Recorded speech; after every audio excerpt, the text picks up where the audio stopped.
Why was Gondor ruled by stewards? They were obviously waiting for a king, but not really expecting or perhaps even wanting one. So what was going on? Hi everyone, this is Robert. Welcome to In Deep Geek. If you like theories, background, history and lore about The Lord of the Rings, A Song of Ice and Fire and The Witcher, then this is the place for you. Welcome. Gondor obviously did once have a king. Aragorn is often mentioned as being the heir of Isildur, but 3,000 years later, at the time of The Lord of the Rings, it didn't. Instead, it was ruled by a hereditary line of stewards. A cynic might suggest that perhaps after 1,000 years or so, a hereditary steward was as good as a king, no matter what title they went by. But that certainly wasn't how they saw it in Gondor. Witness this remembered exchange between a young Boromir and his father, the steward Denethor. How many hundreds of years needs it to make a steward a king, if the king returns not? Boromir asked. Few years maybe, and other places of less royalty, Denethor answered. In Gondor, 10,000 years would not suffice. So, ruling like kings, but still not taking the name king. What was going on? And how had they got into that position? Way back at the end of the Second Age of Middle-earth, Gondor was established as a new kingdom under the joint rulership of Isildur and Anarion, the sons of Elendil. All three of them had escaped from Numenor and ended up in Middle-earth. Elendil became the High King up in Arnor, and his sons took direction from him, but they ruled Gondor from joint thrones in the city of Osgiliath. We didn't get to see how the succession might have worked there naturally, because Sauron invaded and Anarion killed. Elendil was also killed in defeating Sauron, and Isildur headed north to take over his father's realm of Arnor. There's obviously a whole other little story there with the ring, but let's stick to the succession in this video. Down in Gondor, Meneldil, Anarion's fourth child but oldest surviving son, inherited Gondor, this time with just him ruling, not shared by anyone else. Isildur would rule Arnor as High King. But then Isildur himself was killed, along with his three eldest sons at the Gladden Fields. He had just one male heir left in his youngest son, Valandil.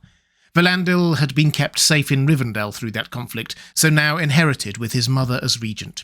If you're still with me, basically everyone in the line of succession in Gondor and Arnor died except Meneldil, Anarion's youngest son, and Valandil, Isildur's youngest son. Meneldil inherited Gondor, while Valandil inherited Arnor. Crucially, even though Elendil as King of Arnor had taken the title High King of Arnor and Gondor, so High King over whoever ruled Gondor, Valandil didn't. At least he didn't press his claim. But the heirs of Isildur never formally retracted that claim, an important distinction we'll come back to later. To be fair, Valandil was only 13 years old when he inherited, and had just lost a father and three older brothers. The nuances of kingly titles probably eluded him, but in Gondor the nuance was not lost. Meneldil ruled Gondor, and there was now no High King over him. From then on, Gondor would be ruled by the heirs of Anarion or Meneldil, whereas Arnor would be ruled by the heirs of Isildur or Valandil. So far, so understandable. Gondor had a king in that line from then on for the next 2,000 years. Not uninterrupted, it has to be said. Kings Falastur and Narmakil I both had no children, so the throne passed to their brothers' lines. And then there was the succession crisis and civil war of the Kinstrife, though ultimately the line of succession was unchanged there as well. The heirs of Meneldil ruled. However, a bigger issue emerged with the attacks of the Wainriders from the east, culminating in the disaster of the Morannon in the year 1944 of the Third Age. The Wainriders were finally routed in that year, but King Onderher and his immediate heirs died. I say all his immediate heirs, but his daughter Firiel still lived, and she had married Ardovwy, then King of Arthedain, the successor kingdom of Arnor in the north and undisputed heir of Isildur.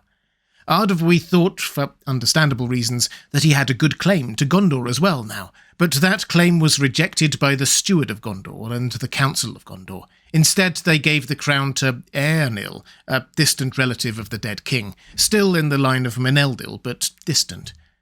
But hang on, I hear you cry. We're supposed to be looking at why Gondor was ruled by stewards, and we just mentioned the Steward of Gondor, who seemed to have power to choose the new king when the succession was in doubt.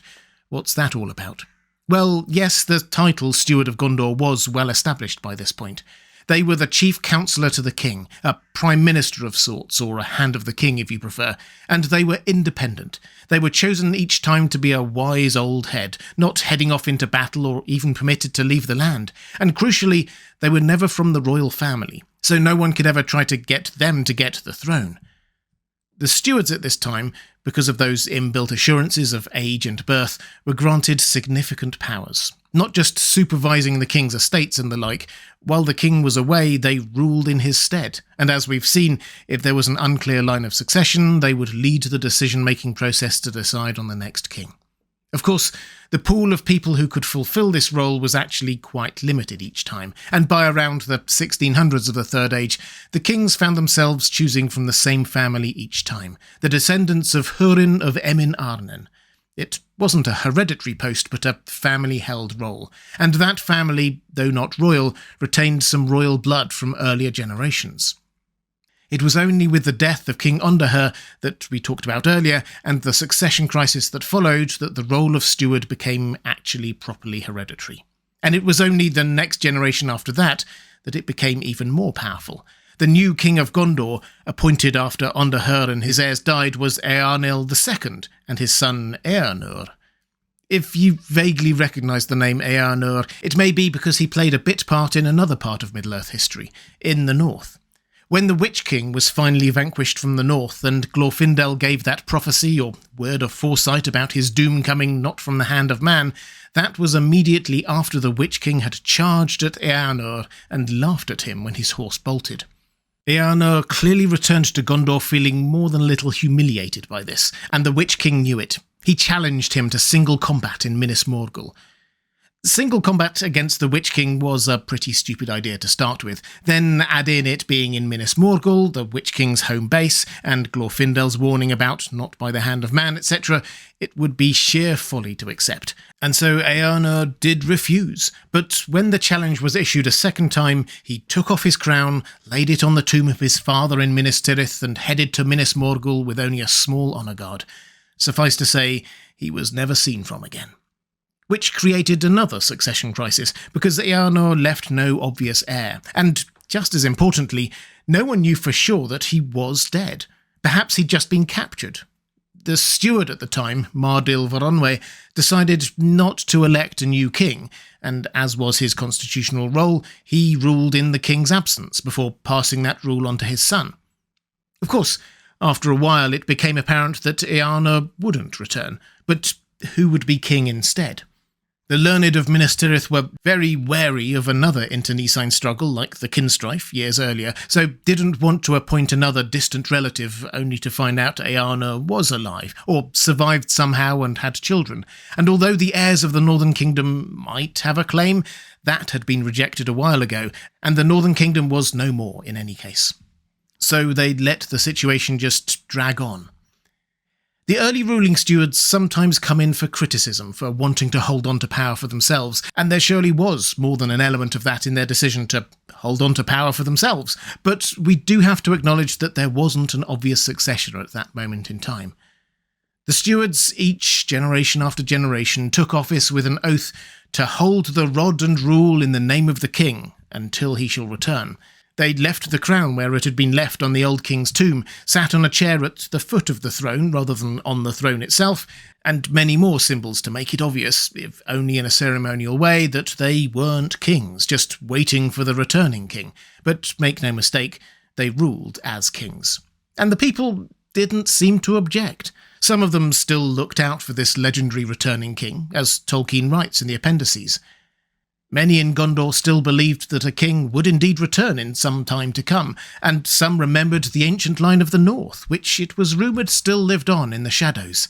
But against such thoughts the ruling stewards hardened their hearts. For 1,000 years and 26 long-lived stewards, the status quo carried on. Which of course takes us up to Denethor and Boromir. Denethor, for all his flaws, was a very insightful man and understood what Aragorn represented, assuming he did see through Aragorn's youthly disguise of Thorongil, as Tolkien hints. The returning king meant an end to his family ruling Gondor. It was Sauron that pushed Denethor to his ultimate end, but the thought of a returning king must have weighed heavily on him. With Boromir gone, that made Faramir the last ruling steward of Gondor. He hadn't been brought up to be ready for that role, that had been his brother Boromir, but still, he knew his duty. We read this at the end of The Lord of the Rings. Faramir met Aragorn in the midst of those there assembled, and he knelt, and said, "The last steward of Gondor begs leave to surrender his office." And he held out a white rod. But Aragorn took the rod and gave it back, saying, "That office is not ended, and it shall be thine and thy heirs, as long as my line shall last. Do now thy office."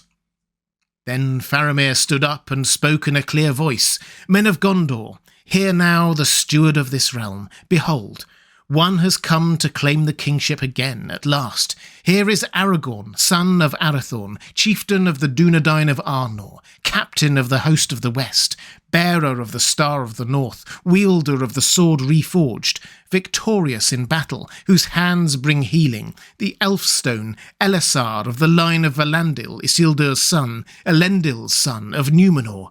Shall he be king, and enter into the city and dwell there?" And all the host and all the people cried, "Yea," with one voice.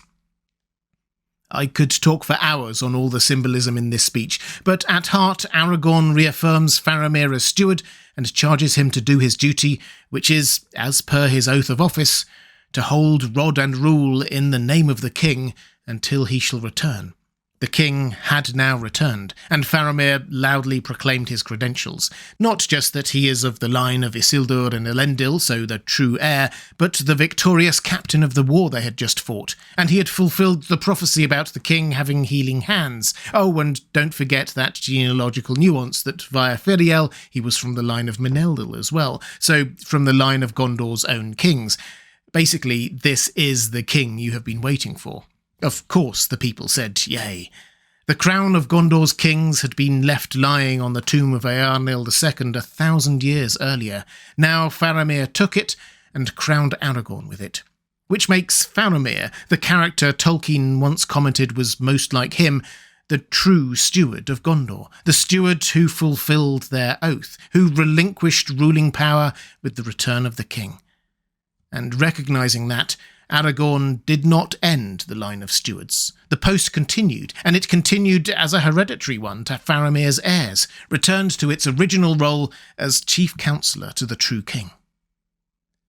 Did you know that these videos are now also available on Spotify? I'm uploading my back catalogue at the moment, so if you find that an easier way to watch these videos, just go there and search for In Deep Geek. If you'd like to see more Lord of the Rings videos like this, there's a link to my playlist on the left of your screen now. Or to support this channel, thank you. There's a link to my Patreon page on the right of your screen. Thanks for watching. That's all for this time. I'll see you again soon.